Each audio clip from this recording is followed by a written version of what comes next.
Welcome to scripting in unity. இன்றைக்கி இந்த வீடியோவில் யூனிட்டியில் எப்படி ஸ்கிரிப்ட்ஸை ஆட் பண்ணுறது, அது மட்டும் இல்லாமல் அந்த ஸ்கிரிப்ட்ஸில் இருக்கிற பேசிக்கான கீவேர்ட்ஸ்னு ஸோ அதை பற்றி தான் பார்க்க போகிறோம். So let's get into the video. போகிறதுக்கு முன்னாடி ஒரு முக்கிய குறிப்பு, நான் கொஞ்ச நாள் வீடியோ போடுறதில்ல, ஏன்னா நான் இன்ட்ரடக்ஷன் வீடியோ சொன்ன மாதிரி நான் 12th படிக்கிறேன். ஸோ அதனால் கொஞ்சம் காலேஜஸ் ஒர்க் இருக்குது. ஸோ இனிமேல் தொடர்ந்து வீடியோ வரும். So let's get into the video. நம்ம போன யூனிட்டி இன்ட்ரடக்ஷன் வீடியோ விட்ட மாதிரி நம்ம சீன் அப்படியே தான் இருக்குது. ஸோ நம்ம சீன் தான் இதை சொல்லுவோம். ஸோ நீங்கள் போன வீடியோ பக்கம் போய் பார்த்துட்டு வந்துருங்க. ஸோ இது ரொம்ப ஹெல்ப்ஃபுல்லாக இருக்கும். ஸோ இப்போ நம்ம என்ன பண்ண போகிறோம்னா, ஒரு ஸ்கிரிப்ட் ஆட் பண்ண போகிறோம். ஒரு ஸ்கிரிப்ட் ஆட் பண்ணுறதுக்கு நம்ம சிம்பிளாக எப்பவும் போல எப்படி கிரியேட் பண்ணுவோம், ஒரு ஆப்ஜெக்ட் உருவாக்குறோம்னா, அதாவது ஏதோ ஒரு விஷயத்தை நம்ம யூனிட்டியில் உருவாக்கணும்னா எப்பவும் போல நம்ம ப்ராஜெக்ட் விண்டோக்கு போயிட்டு ரைட் கிளிக் பண்ணோம்னா இங்கே கிரியேட்டுங்கிற ஆப்ஷன்ஸில் சிம்பிளாக இருக்கும். ஸோ இங்கே பார்த்தீங்கன்னா தெரியும் உங்களுக்கு C# ஸ்கிரிப்ட்னு இருக்கும். ஸோ இது கிளிக் பண்ணாலே போதும் உங்களுக்கு ஒரு நேம் கேட்கும். ஸோ பார்த்தீங்களா அதுதான் ஸ்கிரிப்டோட ஐகான். ஸோ நியூ பிஹேவியர்னா அதோட பேர் இருக்கும். ஸோ இதுக்கு நம்ம வந்து ஒரு புது பேர் கொடுக்கணும். ஸோ எக்ஸாம்பிள் நான் இப்போதைக்கு சும்மா பண்ணுறதுனால ஸோ இதுக்கு ஜஸ்ட் நான் டுட்டோரியல்னு பேர் வைக்கிறேன். டுட்டோரியல். எப்போவுமே நீங்கள் ஸ்கிரிப்டுக்கு இந்த மாதிரி ஸ்பேஸஸ்லாம் விடக்கூடாது. ஸோ ஸ்பேஸ் விட்டால் அது வந்து அன்ரெகனைஸ்டாக ஆகிடும். ஸோ நீங்கள் ஸ்பேஸ் விடக்கூடாதுன்னு என்ன பண்ணலாம், நீங்கள் அண்டர்ஸ்கோர் யூஸ் பண்ணலாம். ஸோ ஜஸ்ட் ஷிஃப்ட் அழுத்தி படிச்சு உங்களோட அண்டர்ஸ்கோர் கீழே எடுத்தினாலும் போதும். ஸோ அண்டர்ஸ்கோர் வந்துடும். ஸோ டுட்டோரியல் ஸ்கிரிப்ட் சிம்பிளாக நேம் பண்ணிட்டு ஒரு என்டர் அழுத்தி ஸோ டபுள் டேப் பண்ணுறது மூலமாக இந்த விஷுவல் ஸ்டுடியோஸ் ஓப்பன் ஆகும். ஸோ பார்த்தீங்கன்னா தெரியும் விஷுவல் ஸ்டுடியோஸ் இப்போ தான் ரன் பண்ணேன், அதாவது லேட்டஸ்ட் வெர்ஷன் 2022. ஸோ ஜஸ்ட் இது ஆல்வேஸ் ஓப்பன் பண்ணி கொடுத்துட்டு ஓகே எழுத்துறேன். ஸோ ஒரு வேளை உங்களுக்கு இந்த மாதிரி ஒர்க் ஆகலைன்னா, அதாவது மைக்ரோசாஃப்ட் விஷுவல் ஸ்டுடியோஸ் ஒர்க் ஆகலைன்னா சம்டைம்ஸ் நீங்கள் ஓப்பன் பண்ணும்போது எடிட்டர் நாட் ஃபவுண்டுன்னு வரும். ஸோ அந்த மாதிரி வரலன்னா நீங்கள் சிம்பிளாக எடிட் போயிட்டு எடிட்டில் ப்ரிஃபரன்சஸ்னு ஆப்ஷன் இருக்கும். இந்த ப்ரிஃபரன்சஸ் போயிட்டு ஜஸ்ட் இங்கே இருக்குது பார்த்தீங்கன்னா எக்ஸ்டர்னல் டூல்ஸ்னு சொல்லிட்டு இந்த எக்ஸ்டர்னல் டூல்ஸ் கிளிக் பண்ணிட்டீங்கன்னா இந்த எக்ஸ்டர்னல் ஸ்கிரிப்ட் எடிட்டர்னு இருக்கும். ஸோ இதில் ஓப்பன் பை ஃபைல் எக்ஸ்டென்ஷன் இருக்கும். அதை ஜஸ்ட் கிளிக் பண்ணிவிட்டு இங்கே மைக்ரோசாஃப்ட் விஷுவல் ஸ்டுடியோஸ் இருக்கும். அதாவது நீங்கள் இன்ஸ்டால் பண்ணியிருந்தீங்கன்னா இருக்கும். ஒரு இல்லை நான் இன்ஸ்டால் பண்ணுறதுக்கான இங்கே ப்ரௌசர் ஆப்ஷன் இருக்குது பார்த்தீங்களா, ப்ரௌசர் ஆப்ஷனில் போய்ட்டு உங்களோட விஷுவல் ஸ்டுடியோஸ் எங்கே இருக்கோ ஸோ அங்கே போய் நேவிகேட் பண்ணி அதை வச்சுக்கோங்க. நம்ம போல் நான் மைக்ரோசாஃப்ட் விஷுவல் ஸ்டுடியோஸை கிளிக் பண்ணுறேன். ஸோ எக்ஸாம்பிள் இது எல்லாமே அதே தான் சரியாயிடும். ஸோ நம்ம ஜஸ்ட் இது எக்ஸிட் பண்ணுறோம். ஸோ இப்போ நம்ம மைக்ரோசாஃப்ட் விஷுவல் ஸ்டுடியோஸ்க்குள்ளே போவோம். இப்போ நம்ம ஸ்கிரிப்டிங்க்கு வருவோம். ஸோ உங்கள் பார்த்தாலே தெரியுமா நிறைய ஸ்டஃப் இருக்குது. ஸோ ஜூம் பண்ணிக்கிறேன். ஸோ உங்களுக்கு நல்லா தெரியும் இருக்குன்னு நினைக்கிறேன். ஓகே பார்த்தீங்கன்னா தெரியும் நம்மளோட எப்பவும் போல் நம்மளோட நம்ம பேர் வச்சதே கரெக்டாக இங்கே வந்துடும். ஸோ நான் ஒரு விஷயமா எக்ஸ்பிளைன் பண்ணுறேன். ஸோ இங்கே ஸ்டார்டிங்கில் பார்த்தீங்கன்னா தெரியும் யூசிங் சிஸ்டம் டாட் கலெக்ஷன் ஒரு வார்த்தை இருக்கும். ஸோ இது வந்து C# பேசிக்காக இருக்கக்கூடிய ஒரு விஷயம். அதாவது C# யூஸ் பண்ணுறீங்கனாலே இந்த ரெண்டுமே தானாகவே ஜென்ரேட் ஆகிடும். ஸோ இதான் C# இருக்கிற கீவேர்ட்ஸ் நம்ம எதாவது யூஸ் பண்ண முடியும். ஓகேவா. ஸோ கடைசியாக பார்த்தீங்கன்னா நமக்கு யூசிங் யூனிட்டி இன்ஜின் இருக்கும். ஸோ யூசிங்னா என்னது, ஸோ நீங்கள் 11th 12th கம்ப்யூட்டர் சயின்ஸ் இல்லைனா கம்ப்யூட்டர் டெக்னாலஜி படிச்சிருந்தீங்கன்னா உங்களுக்கு தெரிஞ்சிருக்கும். ஸோ நம்ம வந்து பைத்தான் அந்த மாதிரி SQL அந்த மாதிரி யூஸ் பண்ணுவோம். அதில் வந்து இம்போர்ட்டுங்கிற வார்த்தை யூஸ் பண்ணுவோம். ஸோ இம்போர்ட்னா என்ன, ஸோ இம்போர்ட்டுங்கிறது அதில் இருக்கிற கீவேர்ட்ஸ் அதில் இருக்கிற எல்லாத்தையுமே நம்மளோட ப்ராஜெக்ட் இம்போர்ட் பண்ணிக்கிறது. ஸோ அதே மாதிரி தான் யூஸிங்கும் அதில் எப்படி நம்ம இம்போர்ட் பண்ணிட்டு யூஸ் பண்ணுவோமோ இது எல்லாமே இம்போர்ட்லாம் பண்ண தேவையில்லை. ஸ்ட்ரெயிட்டாக அது யூஸின்னு கொடுத்தாலே போதும், அதில் இருக்கிற மொத்த கீவேர்ட்ஸ் நம்ம யூஸ் பண்ண முடியும். ஓகேவா. ஸோ இப்போதைக்கு நமக்கு இந்த ரெண்டுமே தேவையில்லை, பிகாஸ் இதெல்லாம் C# போடுது. நம்ம யூஸ் பண்ணுறது யூனிட்டியில் மட்டுங்கிறதுனால இந்த யூனிட்டி இன்ஜின் மட்டும் இருந்தால் போதும். ஸோ எப்பவும் போல இது ரெண்டுத்தையும் அப்படியே அழுத்தி பிடிச்சி தூக்கி விட்டு லீட் எடுத்துருங்க. ஸோ இந்த எக்ஸ்ட்ரா ஸ்பேஸ் இருக்குது டவுன் டீப் அழுத்தி ஜஸ்ட் ஒரு பேக் அழுத்தி அதை முடிஞ்சிடும். ஸோ இப்போ சிம்பிளாக வந்துச்சு. ஸோ அது அடுத்ததான் எங்களுக்கு இருக்கிறது தான் பப்ளிக். ஸோ பப்ளிக்ன்றாங்க. இது நான் பப்ளிக்னா என்னது, ஸோ பப்ளிக்குங்கிறது நீங்கள் உங்களோட யூனிட்டி எடிட்டர் போனீங்கனாலே தெரியும். ஏதாச்சும் ஒரு ஆப்ஜெக்ட் கிளிக் பண்ணுங்கள். எக்ஸாம்பிள் இந்த கியூப் வச்சுக்கோங்க. இந்த கியூப் இருக்குன்னு வச்சுக்கோங்க. இந்த கியூபிக்கில் ட்ரான்ஸ்ஃபார்ம்னு நீங்கள் தெரியுதா, இந்த இன்ஸ்பெக்டர் விண்டோவில் தெரியுது பார்த்தீங்களா இது எல்லாமே. ஸோ இந்த இன்ஸ்பெக்டர் விண்டோவில் தெரியுது எல்லாமே பப்ளிக்கில் இருக்குது. ஸோ பப்ளிக்கில் இருந்தால் மட்டும்தான் இந்த இன்ஸ்பெக்டர் விண்டோவில் தெரியும். இந்த பாக்ஸ் கொலைடர் பப்ளிக்கில் தான் இருக்கும். ஸோ அதனால் நமக்கு தெரியுது. இந்த மெஷ் ரெண்டர் பப்ளிக்கில் தான் இருக்குது. அதனால தான் தெரியுது. ஸோ அப்போ பப்ளிக்னு இருக்கும்போது ப்ரைவேட்னு ஒன்று இருக்கும்ல. ஸோ அப்படின்னு என்னது, ஸோ இந்த வந்து கொஞ்சம் வித்தியாசம். கொஞ்சம் நீங்கள் ஜஸ்ட் இந்த 3 ஐக்கான் அழுத்தி இங்கே இருக்கிற மோடில் நார்மல்லேருந்து டீபக் போனீங்கன்னா இங்கே நிறைய வேல்யூஸ் தெரியும் பார்த்தீங்களா. இது எல்லாமே இப்போதைக்கு ஐடில் இருந்து, அதாவது ப்ரைவேட்டில் இருந்த வேல்யூஸ். ஸோ ப்ரைவேட்டில் இருந்த வேல்யூஸ் நீங்கள் டீபக்கில் போனால் மட்டும்தான் உங்களுக்கு தெரியும். ஓகேவா. ஸோ அது மட்டும் இல்லாமல் பார்த்தீங்களா எத்தனை வேல்யூஸ் இருக்குது, இதெல்லாம் நமக்கு இருந்துச்சா இல்லை. ஸோ இதே மாதிரி தான் இது எல்லாமே ப்ரைவேட்டில் இருந்திருக்கு. நீங்கள் ஜஸ்ட் நார்மல் போனீங்கன்னா உங்களுக்கு பப்ளிக் வேல்யூஸ் மட்டும் காட்டும். டீபேக் போனீங்கன்னா உங்களுக்கு ப்ரைவேட் வேல்யூஸ் எல்லாமே சேர்த்து காட்டும், ப்ரொடெக்டட் வேல்யூஸ் எல்லாமே. ஸோ நமக்கு மொத்தம் மூணு டைப்ஸ் இருக்குது. அதாவது பப்ளிக், ப்ரைவேட், ப்ரொடெக்டட். ஸோ நம்ம ப்ரொடெக்டட் வந்து ரொம்ப அவுடேட்டடாக ஆகிடுச்சு. நானும் ப்ரொடெக்டட் பற்றி அவ்வளோ படிக்கலை. ஸோ நீங்களும் அப்படியே கணக்காதீங்க. ப்ரொடெக்டடுங்கிறது இப்போதைக்கு நம்ம யூஸ் பண்ண போகிறதில்ல. ஸோ எப்போ நம்ம நார்மலுக்கே வந்துடும். அது மட்டும் இல்லாமல் உங்களால் பப்ளிக் வேல்யூஸை மட்டும்தான் உங்களால் இந்த இன்ஸ்பெக்டர் விண்டோவில் எடிட் பண்ண முடியும். அது ஒரு ப்ரைவேட் வேல்யூஸ் தான் நம்மளால் இன்ஸ்பெக்டர் விண்டோவில் எடிட்டே பண்ண முடியாது. அது வந்து ஒரு ஃபேட் ஆகி காட்டும். ஓகேவா. ஸோ மறுபடியும் நம்ம ஸ்கிரிப்டிங் கேட்போம். ஸோ நம்ம பப்ளிக்குங்கிறத எக்ஸ்பிளைன் பண்ணியாச்சு. Control Z. ஓகே. எப்போ பண்ணி தப்பு பண்ணிட்டீங்கன்னா ஜஸ்ட் கண்ட்ரோல் Z அழுத்துறது மூலமாக உங்களால் ப்ரீவியஸாக எப்படி இருந்துச்சோ அப்படியே வர முடியும். ஸோ அதுக்கு வந்து பார்த்தீங்கன்னா class. So what is a class, example இப்போ எங்களுக்கு பார்த்தீங்களா வாய்ட் அப்டேட் வாய்ட் ஸ்டார்ட் இப்போதைக்கு இதெல்லாம் வெறும் ஒரு எழுத்து மட்டும் படிச்சுக்கோங்க, அப்புறமா நான் இப்போ எக்ஸ்பிளைன் பண்ணுறேன். So void update void start இந்த மாதிரி ஒரு கிளாஸுக்குள்ளே இருக்கிற எல்லா ஃபங்க்ஷன்ஸையும் நம்ம இது எல்லாத்தையும் ஃபங்க்ஷன் சொல்லுவோம். ஸோ எல்லா ஃபங்க்ஷன்ஸையும் நம்ம மெத்தட்ஸ்ன்னு சொல்லுவோம். ஸோ இந்த கிளாஸ் தான் இந்த மெத்தட்ஸோட ஆர்கனைஸ்டாக வச்சுக்கும். ஸோ அதனால தான் கிளாஸ் யூஸ் பண்ணுவோம். அது மட்டும் இல்லாமல் இந்த கிளாஸுக்கு நம்ம ஒரு நேம் ஸ்பேஸ் கூட தரலாம். ஸோ நேம் ஸ்பேஸுங்கிறது கொஞ்சம் இன்டர்மீடியேட்டான லெவல், கொஞ்சம் மீடியமாக போனதாக படிக்க முடியும் நேம் ஸ்பேஸஸ் பற்றி. ஸோ நம்ம அப்போ அதுவும் பற்றி எக்ஸ்பிளைன் பண்ணுறேன். ஸோ அதுக்கப்புறமா எப்பவும் போல நம்ம டியூட்டோரியல் ஸ்கிரிப்ட் நம்ம நேம் வருது followed by colon and mono behaviour. So what is a mono behaviour? So உங்களுக்கு அந்த பேர் பார்க்கறதுலேயே உங்களுக்கு நல்லா தெரியும். ஸோ மோனோ அதாவது தன்னைத்தானே, அதாவது சோலோவா, மோனோங்கிறது சோலோ அப்படின்னு ஒரு அர்த்தம். ஸோ பிஹேவியர்னா நடவடிக்கை. ஸோ தன்னைத்தானவே தன்னைத்தானவே இயக்கிக்கக்கூடியது, அதுதான் மோனோ பிஹேவியர். ஸோ அதனால தான் நம்ம இந்த ப்ளே பட்டன் இருக்குது பார்த்தீங்களா, இந்த அடுத்த செகண்டே தன்னைத்தானவே இயக்கிக்கும். ஸோ இந்த ஸ்கிரிப்டை வந்து வேறு எதுவும் கால் பண்ண வேணாம், தன்னைத்தானே கால் பண்ணிக்கும் அப்படின்னு சொல்லிட்டு தான் இந்த மோனோ பிஹேவியர்னு சொல்லுவாங்க. ஸோ அது மாதிரி நம்ம ஸ்கிரிப்டுக்குள்ளேயே போவோம். ஸோ இங்கே பார்த்தீங்கன்னா தெரியும் வாய்ட் ஸ்டார்ட்னு இருக்கும். இங்கே மேலே பார்த்தீங்கன்னா இங்கே பார்த்தீங்களா பச்சை கலரில் போட்டுருக்கு பார்த்தீங்களா, அங்கே டபுள் ஸ்லாஷ் போட்டு. ஸோ இது இப்போ தான் கமெண்ட்ஸ்னு சொல்லுவோம். ஸோ இந்த கமெண்ட்ஸ் வந்து எதுக்கு? எக்ஸாம்பிள் நீங்கள் ஒரு ப்ராஜெக்ட் பண்ணிட்டு வச்சுக்கோங்க, எக்ஸாம்பிள் ஒரு மாதம் எடுக்குதுன்னு வச்சுக்கோங்க. ஸோ அந்த ஒரு மாதம் கழிச்சு ஒரு மாதம் நீங்கள் முடிச்சுட்டு ஒரு ஸ்டேபிள் பில்டு வச்சுருக்கீங்கன்னு வச்சுக்கோங்க, அதை பில்ட் பண்ணிட்டீங்க உங்கள் ப்ராஜெக்ட்டை. ஸோ எக்ஸாம்பிள் நீங்கள் வச்சு மாற்றணும்னு நீங்கள் உள்ளே போகிறீங்க, உள்ளே போய்ட்டு ஒரு ஸ்கிரிப்ட் ஓப்பன் பண்ணிங்கன்னா உங்களுக்கு எதுவுமே புரியாது. இதே எங்கே இருந்திருக்கு, சார் இது எதுக்கோ போட்டிருப்பேன் அப்படின்னு சொல்லிட்டு நீங்கள் ஒரு தடவை ப்ளே பண்ணி பார்க்குறதுக்கு. ஸோ இது மாதிரி சிம்பிளாக இந்த இடத்துல எதுக்கு வந்திருக்குன்னா, ஜஸ்ட் இந்த மாதிரி டபுள் ஸ்லாஷ் போட்டு this is for player movement சிம்பிளாக நீங்கள் முடிச்சிடலாம். ஸோ நம்ம நம்மளா கோடை செக் பண்ணுறதுக்கு ஜஸ்ட் இந்த மாதிரி கமெண்ட் கொடுத்துட்டா, ஸோ நம்ம இதுக்கு தான் போட்டிருக்கோம் அப்படின்னு சொல்லி நம்ம ஈஸியாக புரிஞ்சிக்கலாம். ஸோ அதுக்கு தான். ஸோ இந்த வேர்டு ஸ்டார்ட்டுங்கிறது இங்கே கமெண்ட்டில் பார்த்தாலே புரியும். இந்த start is called before the first frame update.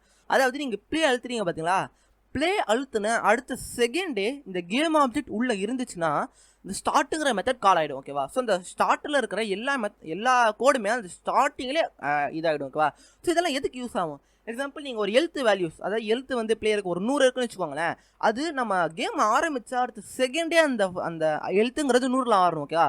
So அதுக்கு தான் இந்த மாதிரி ஸ்டார்ட் மெத்தட்லாம். ஸோ இந்த மாதிரி நிறைய எக்ஸாம்பிள்ஸ் நான் சொல்கிறேன். ஸோ இந்த மாதிரி நிறையத்துக்கும் யூஸ் ஆகும் இந்த ஸ்டார்ட் மெத்தட். ஸோ நம்ம போக இதை பற்றி பார்ப்போம்.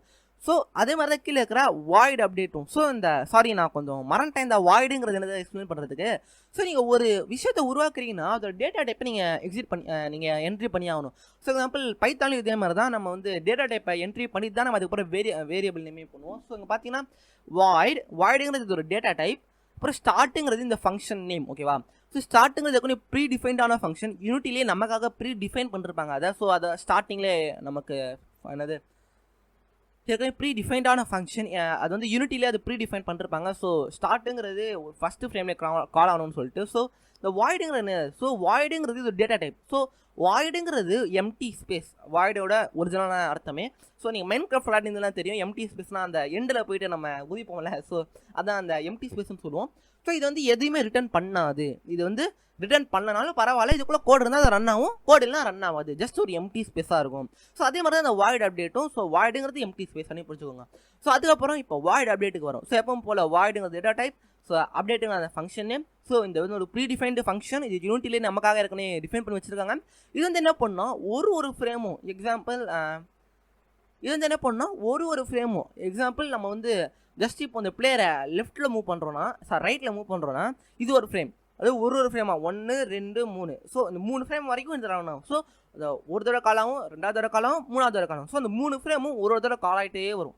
ஸோ அதுதான் இந்த நம்ம எக்ஸாம்பிள் பிளேயர் இன்புட் எல்லாமே நம்ம இதில் தான் இருப்போம். ஏன்னா பிளேயர் நமக்கு எப்போ இன்புட் தருவாங்கன்னு தெரியாது, அவங்க எந்த ஃப்ரேமானாலும் தரலாம். ஸோ நம்ம வாய்ட் அப்டேட்டில் இதை கால் பண்ணிகிட்டே இருக்கணும், அப்போ தான் நமக்கு கிளியரான இன்புட் கிடைக்கும். இப்போதைக்கு எல்லா ஸ்கிரிப்டிங்கில் வந்து சொல்லி தர தான் நான் சொல்லி தர போகிறேன். ஸோ நம்ம எப்படி இந்த கான்சோல் விண்டோவில் ஹலோ வேர்ல்டு அப்படின்னு நம்ம சொல்கிறதுனே ஹலோ வேர்ல்டா சார் எல்லோரும் அதே பண்ணுறாங்க, நம்ம வேறு ஏதாச்சும் பண்ணுவோம் நம்ம பிரிண்டிங்கில். ஓகே, நம்ம ஜஸ்ட் சிம்பிளாக அந்த மாதிரி நம்ம இப்போதைக்கு நம்ம வாய்டு ஸ்டார்ட் மட்டும் யூஸ் பண்ண போகிறோம், அதாவது ஒரு மெசேஜ் மட்டும் பிரிண்ட் பண்ண போகிறோம். ஸோ அதே மாதிரி நான் வாய்டு அப்டேட்டில் ஓகே நம்ம ப்ரோக்ராமிங் லாங்குவேஜில் டீபக், அதாவது கான்சோல் நம்ம ஷோ பண்ணுறதுக்கு நம்ம யூஸ் பண்ணுற கோட் தான் debug.log. ஸோ டீபக் நீங்கள் ஒரு 2 வாரம் ட்ரை படித்தாலும் வந்துடும், நிறைய கீவேர்ட்ஸ் காட்டும். ஸோ அதெல்லாம் ஈஸியாக நீங்கள் கிளிக் பண்ணிக்கலாம். debug.log சிம்பிளாக உங்களால் ஓப்பன் க்ளோஸ் ப்ராக்கெட்ஸ் போகிறது மூலமாக இதில் பார்த்தீங்கன்னா தெரியும் நமக்கு ஒரு மெசேஜ் காட்டுது, அதாவது void.debug.logல ஒரு ஆப்ஜெக்ட், அதாவது மெசேஜ் நம்மளால் போக முடியும். ஸோ இந்த மெசேஜ் என்னதுன்னு பார்த்தீங்கன்னா, ஸோ அதுலேயும் கொடுத்துருக்காங்க. ஸோ மெசேஜுங்கிறது ஒரு ஸ்ட்ரிங் இல்லைனா ஒரு ஆப்ஜெக்ட் ஸ்ட்ரிங்காக கன்வெர்ட் பண்ணதாக இருக்கலாம். ஸோ உங்களுக்கு டவுட் வரும், ஸோ ஸ்ட்ரிங்னா என்ன? ஸோ சி ஷார்ப் அதாவது நம்ம கோடிங் லாங்குவேஜ்னால நிறைய டேட்டா டைப் இருக்குது. நான் டேட்டா டைப் பற்றி தனியாக ஒரு வீடியோ போட ட்ரை பண்ணுறேன். இப்போதைக்கு நம்ம ஸ்ட்ரிங்கை மட்டும் பார்ப்போம். ஸோ ஸ்ட்ரிங்குங்கிறது வேறு ஒன்றும் இல்லை, எந்த ஒரு கேரக்டராக கூட ஸ்பெஷல் கேரக்டர்ஸ் ABCD 1 2 3 எதுவும் இருந்தாலும் சரி, அது சிங்கிள் கோட்ஸ், அதுக்கப்புறம் டபுள் கோட்ஸ், அதுக்கப்புறம் கடைசியாக ட்ரிபிள் கோட்ஸ், இதுக்குள்ளே கொடுக்குது இப்போ தான் ஸ்ட்ரிங்னு சொல்லுவாங்க. இப்போ எனக்கு மேலே ரெட் லைன் காட்டுது, நம்ம பற்றி கமெண்ட் அவுட் பண்ணி வச்சுப்போம். கமெண்ட் அவுட் பண்ண அதெல்லாம் காட்டாது, ஓகேவா? ஸோ கமெண்ட் பண்ணுறதுனால ஸோ சிங்கிள் கோட்ஸ்னால் என்னென்னு பார்த்தீங்கன்னா, ஒரு சிங்கிள் கேரக்டர் எக்ஸாம்பிள் A, இது மட்டும் தான் சிங்கிள் கோட்ஸ் தான். நீங்கள் AP அந்த மாதிரி ஏதாச்சும் போட்டிங்கன்னா எதுவுமே வேலை செய்யாது, வெறும் ஒரு சிங்கிள் கேரக்டர் மட்டும் தான் இந்த சிங்கிள் கோட்ஸ்க்குள்ளே வேலை செய்யும். ஸோ அதே மாதிரி தான் டபுள் கோட்ஸுங்கிறது ஒரு சிங்கிள் வார்த்தைக்காகவோ இல்லைனா ஒரு சிங்கிள் லைனுக்காகவோ யூஸ் பண்ணுற பொழுது. ஸோ திஸ் எனக்கு வேறு ஸ்பெல்லிங் மிஸ்டேக் வந்துட்டுருக்கு. This is the single line or something. எனக்கு ஏங்க இந்த மாதிரி மிஸ்டேக் ஆகுது? Okay single line, okay single line. அதே மாதிரி ட்ரிபிள் கோட்ஸ் மல்டி லைன் ஸ்ட்ரிங்காக யூஸ் ஆகும். So example my favourite anime ஒரு என்ட்ரு தட்டினா அப்படியே நம்ம கூட ஃபாலோ ஆகிட்டே ஒரு இந்த ஸ்ட்ரிங் மட்டும் பார்த்தீங்களா, இங்கே ட்ரிபிள் கோட்ஸ் இருந்துச்சு, அது கீழே இருந்துச்சு ட்ரிபிள் கோட்ஸ் வந்து போக்கிமான் அப்படியே. ஸோ இதுதான் சிங்கிள் கோட்ஸும் டபுள் கோட்ஸும் இருக்கிற வித்தியாசம். ஸோ சிங்கிள் கோட்ஸ் அவங்கள ஒரு கேரக்டர் அடிக்க முடியும், டபுள் கோட்ஸ் அவங்கள ஒரு லைன் இல்லைனா ஒரு வார்த்தை டைப் பண்ண முடியும், ஒரு ட்ரிபிள் கோட்ஸாக மல்டி லைனில் அவங்களால டைப் பண்ண முடியும். ஸோ நீங்கள் கேட்கலாம் இந்த மாதிரி சிங்கிள் இது எதுக்கு யூஸ் ஆகும், டபுள் இது எதுக்கு யூஸ் ஆகும், ட்ரிபிள் கோட்ஸ் எதுக்கு யூஸ் ஆகும்னு சொல்லிட்டு. ஸோ இந்த சிங்கிள் கோட்ஸ் டபுள் கோட்ஸ் இந்த மாதிரி விஷயத்துக்கு தான் யூஸ் ஆகும். இந்த மாதிரி நம்ம மெசேஜ் கொடுக்கணும்னு நினச்சி சொன்னால். ஸோ இந்த ட்ரிபிள் கோட்ஸ் வந்து எதுக்கு யூஸ் ஆகும்னா, எக்ஸாம்பிள் நீங்கள் ஒரு ஓஜி கேமராக இருந்தால், அதாவது ஒரு பழைய காலத்து கேம் இருந்தால் ஜீபா கேம்ஸ்னு விளாட்ருப்பீங்க. ஸோ எத்தனை பேருக்கு தெரியும் மறக்காம கீழே கமெண்ட் பண்ணுங்கள். ஸோ ஜீபா கேம்ஸ் வந்து பார்த்தீங்கன்னா வாய்ஸ் டைரக்ட்ஸ் இருக்காது, ஒரு டெக்ஸ்ட் பாக்ஸ் மாதிரி வரும். அந்த டெக்ஸ்ட் பாக்ஸில் தான் அவங்க அந்த கேரக்டர் பேசுறது நமக்கு அந்த டிஸ்பிளே ஆகும். ஸோ அதை பார்த்து தான் நம்ம கதையை புரிஞ்சுக்கிற மாதிரி இருக்கும். நானும் அந்த காலத்தில் அதெல்லாம் விளாட்டு இருந்தவங்க தான். ஸோ அந்த மாதிரி தான் இந்த மாதிரி ட்ரிபிள் கோட்ஸ் யூஸ் ஆகும். ஒரு மல்டி லைன்ஸ், அதாவது ஒரு டைலாக் வந்து போயிட்டே இருக்கணும் பார்த்தீங்களா. ஸோ அதுக்காக தான் இந்த மாதிரி ட்ரிபிள் கோட்ஸ்லாம். நான் சிங்கிள் கோட்ஸ் டபுள் கோட்ஸை பற்றி இந்த மாதிரி ஒரு ஸ்ட்ரிங்ஸை பற்றி நான் தனியாக ஒரு எலாபரேட்டான வீடியோ போட ட்ரை பண்ணுறேன். ஸோ இப்போ நம்ம டிபேட்டர்லாக பார்ப்போம். ஸோ பார்த்தீங்கன்னா தெரிஞ்ச ஒரு மெசேஜ், அதாவது ஒரு ஸ்ட்ரிங்கான மெசேஜ் நம்ம தரணும். ஸோ சிங்கிள் கோட்ஸில் போட்டால் நம்மளால் ஒரு கேரக்டர் மட்டும் நான் பிரிண்ட் பண்ண முடியும். ஸோ நம்ம டபுள் கோட்ஸில் போட்டால் ஒரு வார்த்தையை பிரிண்ட் பண்ண முடியும். ட்ரிபிள் கோட்ஸாக ஒரு மல்டி லைனை பிரிண்ட் பண்ண முடியும். ஸோ பார்த்து நம்ம சிங்கிள் கோட்ஸில் கொடுத்து வெல்கம் டு கேம் டெவலப்மெண்ட். எனக்கு ஏங்க இந்த மாதிரி வருது sir, game development, that's it. கடைசியாக பார்த்தா இங்கே ஒரு எரர் காட்டுது பார்த்தீங்களா. ஸோ இது வந்து எல்லாருமே காமனாக பண்ணுறது தான். வந்து என்னதுன்னா, சி ஷார்ப்பை பொறுத்த வரைக்கும் ஒரு லைன், அதாவது ஒரு லைன் எக்ஸிக்யூட் ஆகுதுன்னா, அதாவது யூனிட்டி எடிட்டரில் இந்த ஒரு லைன் எக்ஸிக்யூட் ஆகுதுன்னா, ஸோ அந்த லைன் வந்து எதில் முடியணும்னா செமிகோலனில் முடியணும். செமிகோலனில் முடிஞ்சால் மட்டும்தான் இந்த லைன் வந்து எக்ஸிக்யூட் ஆகுது அப்படின்னு சொல்லி இந்த சி ஷார்ப்போட கம்பைலர் புரிஞ்சுக்கும். ஸோ கம்பைலர்னா என்னன்னு கேட்டிங்கன்னா, அது பற்றி எலாபரேட்டான வீடியோ போட ட்ரை பண்ணுறேன். ஸோ இப்போ நம்ம இதை மட்டும் பார்ப்போம். ஸோ எக்ஸாம்பிள் இது இப்போ சேவ் பண்ணிவிட்டு ஸ்ட்ரெயிட்டாக நம்ம இப்போ யூனிட்டிக்குள்ளே போவோம். எக்ஸ்ட்ரா ஸ்பேஸ்லாம் நமக்கு வேணாம். ஸோ நம்ம ஜஸ்ட் இதுக்குள்ளே போயிட்டு இது கம்பைல் ஆகிறதுக்கு எப்போ போல் டைம் ஆகும் கொஞ்சம். Come on compile. That's it. Okay இப்போ நான் எந்த செகண்ட் நான் இது பிரிண்ட் பண்ண அது ஸ்டார்ட் பண்ண ஆரம்பிக்கணும் அப்போத்துலேருந்து ஒரு ஃப்ரேமுமே, ஏன்னா நம்ம கொடுத்துருக்கிற மெசேஜ் வந்து அப்டேட்டில் கொடுத்துருக்கோம். நான் சொன்ன மாதிரி அப்டேட்டுங்கிறது ஒரு ஃப்ரேமுக்கு ஒரு தடவை அப்படியே ரன் ஆகிட்டே இருக்கும். ஸோ நம்ம அதில் எத்தனை ஃப்ரேம் கிடைக்குதோ அத்தனை ஃப்ரேம் ரன் ஆகிட்டே இருக்கும். ஸோ நம்ம எத்தனை ஃப்ரேம் கிடைக்குதுன்னு பார்க்கறதுக்கு நீங்கள் கேம் வியூவில் போனீங்கன்னா இந்த மாதிரி ஸ்டாட்ஸ்னு ஒரு ஆப்ஷன் இருக்கும். இந்த ஸ்டாட்ஸ் அழுத்துறது மூலமாக எத்தனை FPS கிடைக்குது, எத்தனை அல்லது எப்படி சொல்கிறது, கிராஃபிக்ஸில் CPU எவ்வளோ யூஸ் ஆகுது அப்படின்னு சொல்லிட்டு உங்களை எல்லாமே காட்டும். ஸோ நம்ம ஜஸ்ட் நம்ம ப்ளே அழுத்துறது மூலமாக இப்போ போல ஸ்கிரிப்டில் அங்கே ப்ளே ஆகணும். நமக்கு ஒரு செகண்டுக்கு எத்தனை 400 FPS கிட்ட தாராளமாக கிடைக்குது. என்னோட PC ஸ்பெக்ஸ் டிஸ்கிரிப்ஷனில் எத்தனை பார்த்துக்கோங்க. அதை பொறுத்து தான் உங்களோட FPSலாம் டிபெண்ட்டாக இருக்கும். ஸோ பார்த்தீங்கன்னா தெரியும் 2.2 MS, அது MSனா அந்த கேம்ஸில் இருக்கிறது உங்களுக்கு நல்லாவே தெரியும். ஸோ அந்த 400 FPS கிடையாது. இங்கே பார்த்தீங்கன்னா தெரியும் 999% போயிட்டு இருக்கு நம்மளோட எல்லாமே. ஸோ அத்தனை பிரிண்ட் ஆகிட்டே இருக்குது. ஸோ ஒரு அத்தனை ஃப்ரேமுக்கும் அத்தனை பிரிண்ட் ஆகிட்டே இருக்குது. ஸோ இது வந்து நம்ம எதுக்கு யூஸ் ஆகும்னா, ஸோ இந்த அப்டேட் மெத்தடில் தான், அதாவது ஒரு ஃப்ரேம் ரன் ஆகுது பார்த்தீங்கன்னா நம்மளோட பிளேயர் வந்து நமக்கு எப்போ இன்புட் தருவார்னே தெரியுது. சம்டைம்ஸ் அம்மா கூப்பிட்டாங்கன்னு எங்கேயாச்சும் கடைக்கு போயிருக்கலாம், அந்த இடத்துல இன்புட்டே தேவையில்லை. ஆனால் அது ரன் ஆகிட்டே இருக்கணும். ஏன்னா ஒரு டக்குனு கடைக்கு அவங்க அண்ணன் மிஸ்ட்டு டக்குனு வந்து விளாட உட்காந்துடலாங்க கரெக்டாக. ஸோ அந்த மாதிரி இன்புட்டில் ஒரு ஃப்ரேமே கேட்கறது மூலமாக அந்த இன்புட்லாம் ரொம்பவே தெளிவாக இருக்கும். ஸோ நம்மக்கிட்ட நிறைய ஸ்டார்ட் அப் மெத்தட்ஸ் இருக்கும். நான் ஒரு மெத்தடாக நான் போக எக்ஸ்பிளைன் பண்ண ட்ரை பண்ணுறேன். ஸோ இப்போதைக்கு இந்த டுட்டோருக்கு இது போதும். நான் ரொம்ப லென்த்தாக போயிட்டு இருக்குன்னு நினைக்கிறேன். அது மட்டும் இல்லாமல் நான் நிறைய டுட்டோரியல் ஸ்ட்ரகிள் பண்ண வேண்டியது இருக்குது. ஸோ ஃபைனலி இந்த வீடியோட கன்க்ளூஷனுக்கு வந்தாச்சு. ஸோ இந்த வீடியோவில் நீங்கள் ஜஸ்ட்டு ஒரு இன்ட்ரோடக்ஷன் கற்றுருப்பீங்கன்னு நினைக்கிறேன். ஸோ தேங்க்ஸ் ஃபார் வாட்சிங். I see you in the next video.